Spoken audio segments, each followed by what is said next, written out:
Jadi hari ini kedatangan kami bersama tim kuasa hukum daripada Mbak Eri untuk melaporkan seseorang yang kami duga jelas-jelas melakukan tindakan yang tidak sopan, tidak pantas, bahkan cenderung membahayakan klien kami dan keluarganya, di mana orang yang kami laporkan itu memfoto, mengambil gambar, lalu juga memvideokan tanpa izin, ya, dan mengupload hasil foto-foto dan video tersebut di sosial media yang kami duga milik dia pribadi di Facebook. Ya.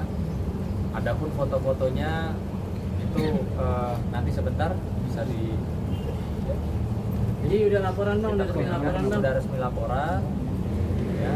Nanti biar saya jelasin satu-satu bahwa alat bukti kami yang sudah kami serahkan tadi adalah bukti bahwa di mana sosial media tersebut yang kami duga milik orang yang kami laporkan ini memasang, memposting foto daripada kediaman milik klien kami, kendaraan yang juga milik klien kami, dan juga putra-putri dari klien kami. Sehingga klien kami saat ini juga khawatir karena informasi yang harusnya data-data pribadi tersebut tidak disebarluaskan atau diupload di sosial media, membuat klien kami khawatir akan keselamatan dan dari adanya kemungkinan upaya-upaya tindakan kriminal terhadap klien kami. Adapun alat buktinya, Robi sampaikan. Ya, terima kasih rekan-rekan media semua. Hari ini kita telah melakukan laporan polisi atas terlapor dengan inisial H, ya, di mana atas tindakan dan peristiwa tersebut terjadi adanya penyebarluasan berupa perlindungan data pribadi. Di mana dalam hal ini dari pihak kepolisian dari Polres Metro Jakarta Selatan telah menerima laporan polisi kami dengan dugaan tindak pidana mengenai laporan Undang-Undang Data Pribadi sebagaimana dimaksud dalam pasal 65 ayat 2 junto pasal 67 ayat 2. Nah, yang dimana tadi sudah kita berdiskusi dengan pihak konseling maupun SPKT bahwanya apa yang diupload, apa yang disebarluaskan, apa yang dilakukan oleh terlapor inisial H ini menyebarluaskan, mengupload foto yang mana foto tersebut adalah mobil kepemilikan dari klien kami. Oleh karena itu, atas dasar peristiwa tersebut kami melakukan upaya hukum yang saat ini sedang kami lakukan proses penegakan mencari keadilan penegakan hukum atas klien kami. Karena itu kami berharap kepada pihak kepolisian untuk secara profesional menjalankan tugas dan fungsinya untuk menegakkan keadilan. Ya, silakan nanti kepada yang saudara terlapor untuk kooperatif atas peristiwa yang terjadi. Ya. Ini kita lihatkan.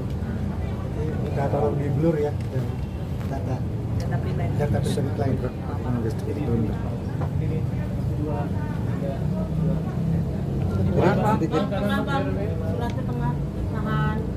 Jadi sedikit menambahkan ya teman-teman sekalian bahwa di sini menyangkut undang-undang perlindungan data pribadi, di mana klien kami dalam hal ini menyangkut hal-hal seperti yang disampaikan, salah satunya adalah tentang kendaraan yang memiliki plat non, gitu. Sangat jelas ya. Tahan bang. Ini siapa di kanan nih? Bawa kanan siapa ya? Bang.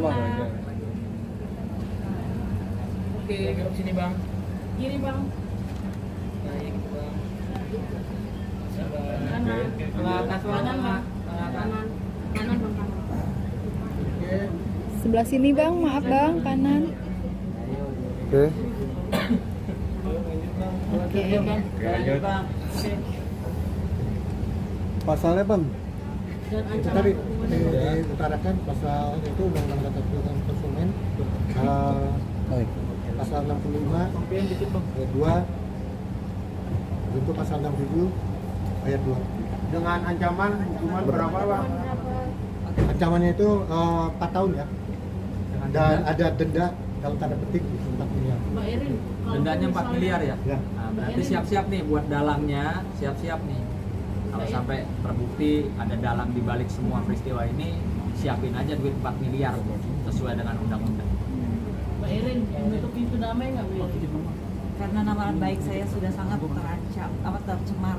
Pokoknya nama baik saya jadi jelek seperti ini ya. Walaupun dia misalnya Mbak Erin misalnya bersujud, mohon maaf nangis-nangis gitu Mbak Erin. Ya nggak apa-apa, boleh aja. Yang penting dia kasih tahu siapa yang nyuruh. Nggak apa-apa. Berarti kalau misalnya dia sudah ngaku proses laporan cabut Pak? Ya yang penting dia kalau memang ada yang nyuruh, ya orang yang kita laporkan ya harus jujur lah. Gitu. Jangan gara-gara yang nyuruh orang yang kita laporkan jadi masuk penjara, dah itu aja intinya. Berarti Abang dan Mbak Erin mencurigai satu nama Pak? Ya, yang Loh, benar itu. saya nggak sebut satu nama atau 2 nama atau 3 nama. Ini kan kalau ada yang nyuruh, gitu loh. Ini kalau ada syukur, kalau nggak ada lebih syukur kan gitu. Ya, Tapi berarti ada ya. kecurigaan juga Pak? Ini biarkan kami sudah melapor, artinya kami sudah percaya dengan profesionalisme penyidik Polres Metro Jakarta Selatan bahwa siapapun yang nanti dapat dibuktikan atau terbukti di balik ini semua atau siapa memerankan peran apa sebagai apa, siapa yang nyuruh, siapa yang melaksanakan apa, nanti kan akan terlihat. Saya yakin akan semua akan terang benderang. Mau tanya, ini kan ada tadi disebutkan juga menggunakan barang-barang pribadi dan juga mengupload foto-foto pribadi. Ini penemuannya ini didasarkan sejak kapan mungkin bisa disampaikan kecurigaan yang dimulai? Sebelum Herawati ini keluar dari rumah saya udah tahu. Ya jadi begini ya, bisa ditambahin ya. Jadi gini, peristiwa ini terjadi ketika terlapor ataupun saudari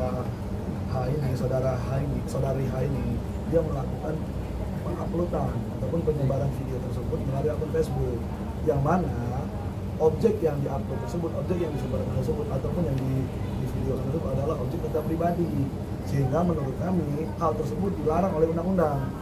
Ini undang-undang perlindungan data pribadi mengatur itu, sehingga dengan kehadiran kami ke Polres Metro Jakarta Selatan hari ini kami melakukan upaya hukum atas tindakan yang dilakukan oleh terlapor ini, yang mana terlapor ini adalah saudari H gitu loh.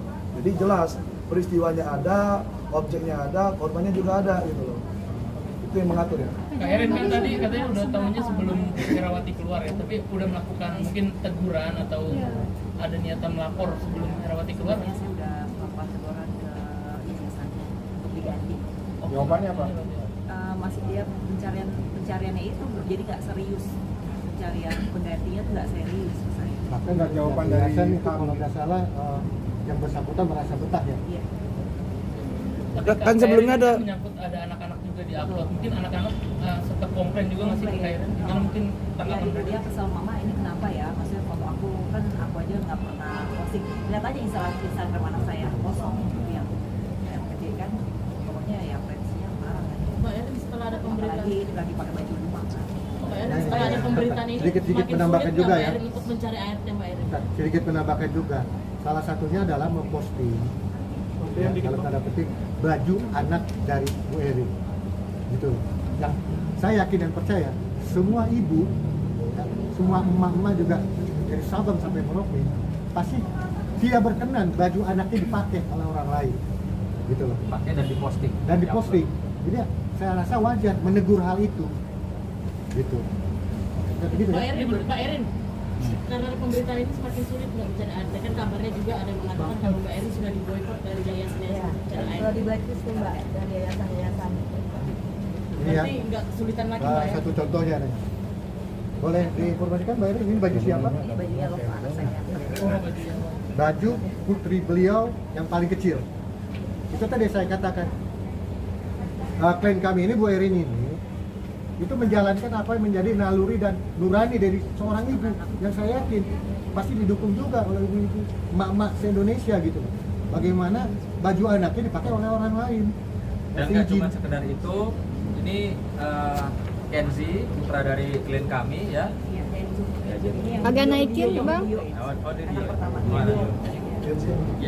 Yang di mana fotonya tanpa izin dan tanpa hak dari si pemilik akun yang kami duga keras adalah seseorang yang berinisial H, ya, karena di sini jelas namanya ya, nama akunnya ya.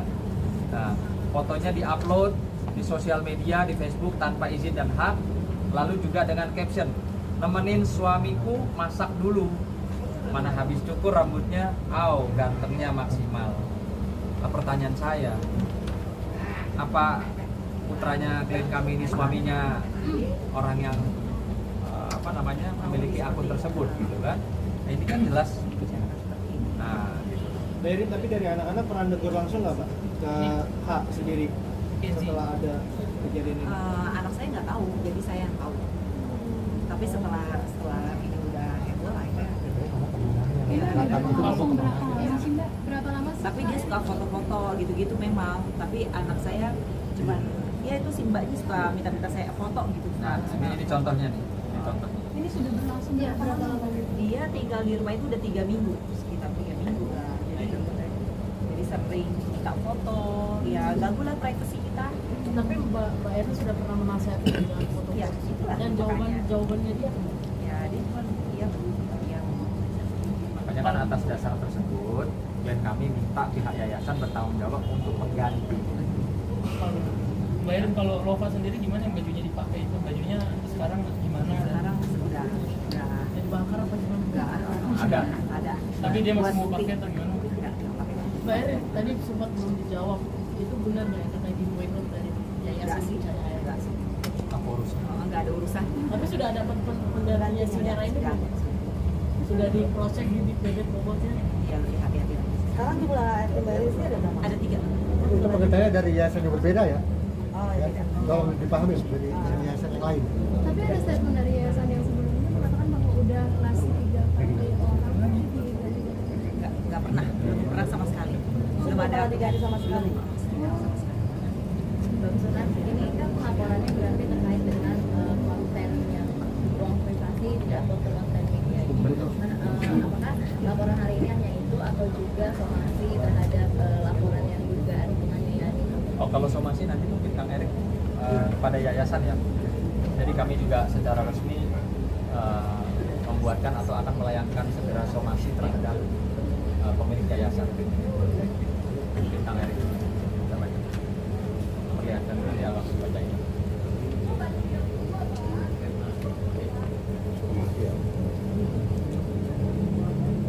Nah, bacain. Oke, dijelaskan ya. Ya, pada intinya somasi ini saya bacakan ya. Bahwa klien kami memiliki beberapa alat bukti yang kiranya memenuhi persyaratan menjadi suatu pembuktian secara perundangan.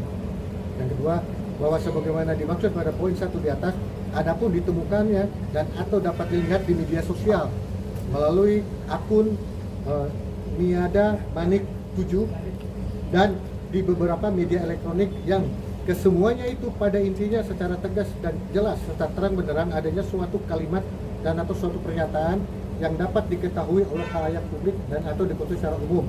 Demikian pula hal tersebut terkesan dapat dikatakan menggiring opini dan atau suatu narasi bahwa peristiwa tersebut benar telah terjadi.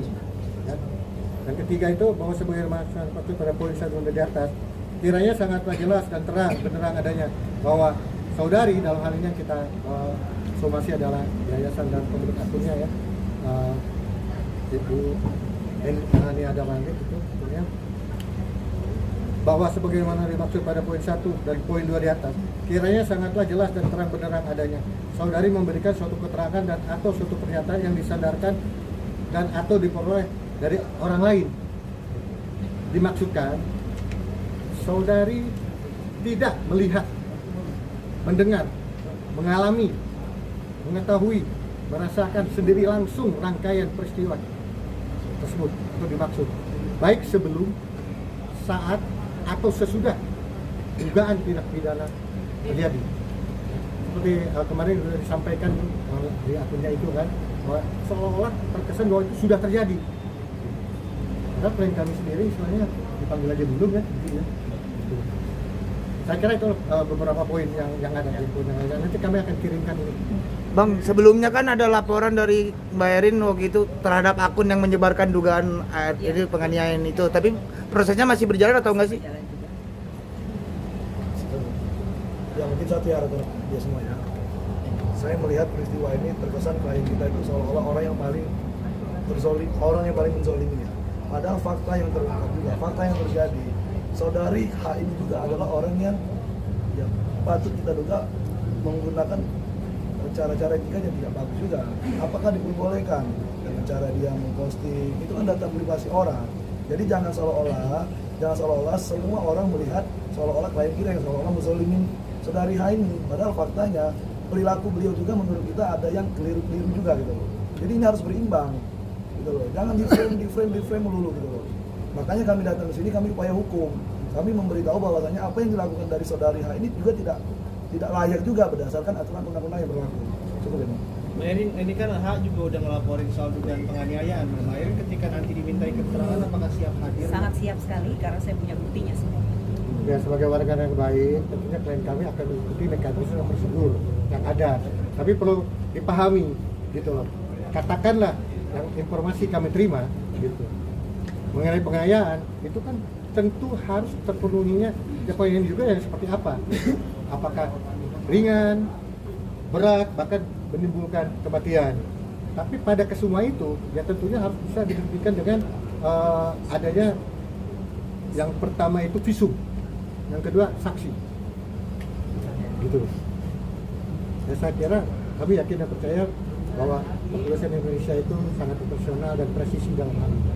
Dan ketika visum itu juga nanti apakah ada atau tidak kan gitu. Sebenarnya ada pemanggilan ke Erin mungkin? Belum ada. Erin mungkin kan banyak juga di luar nih netizen yang justru menyerang Erin. Tanggapan Erin sendiri seperti apa sih? Ya cobalah maksudnya dipahami ini semua. Maksudnya saya bagaimana sih maksudnya seorang tuan rumah yang punya rumah dan melindungi anaknya, tapi data pribadi semua di-share. Coba bagaimana ibu-ibu mana yang nggak marah, yang nggak berkenan lah. Support anak-anak sendiri gitu, gimana ngelihat Kak Erin di bijak? Ya anak saya paham lah siapa saya sebenarnya itu. Erin, terkait ini dong Kak Erin, masih menggunakan nama Taulani, tanggapannya Kak Erin seperti apa? Saya udah proses itu dari bulan September, dari pihak Meta harus ke internasional, pihak Meta internasional. Karena waktu pas lagi nama itu dibuat, itu diproses dari pihaknya dia, orangnya dia, jadi memang agak lama. Jadi itulah makanya saya terus fight untuk diubah namanya. Memang sudah diproses dari bulan September, tapi memang pihak Meta belum confirm. Ini kayak contoh ya, ini saya kasih contoh menjawab tadi pertanyaan ya. Kayak ini, saya dilihat kan akun Instagram milik istri saya, Heidi Sunan, ya kan. Nah ini kan nggak bisa kalau udah verified itu nggak bisa serta merta langsung mau merubah ini itu. Jadi ada prosesnya.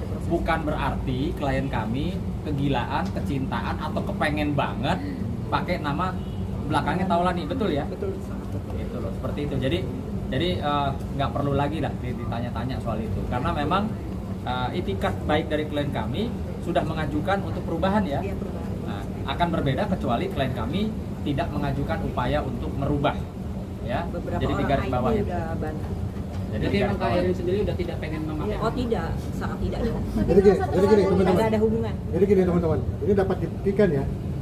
Yang memposting atas nama tanda petik tadi yang dikatakan teman-teman ada nama embel-embel itu belakang itu gitu loh ya, bahwa bukan klien kami, ini bukti. Bukan kita yang bawa namanya. Ini bukti. Bukan kita yang bawa namanya. Tapi Kak Erin sendiri merasa tersinggung. Oh iya dong, karena kan maksudnya kesannya saya nggak baik-baik. Wow. Ya sampai Ya kan? dibilang di media bahwa Taulani itu cuma khusus untuk orang-orang yang baik-baik. Nanti dalam proses hukum ini akan kelihatan siapa orang yang baik atau yang pura-pura baik atau memang tidak baik. Betul. Oke.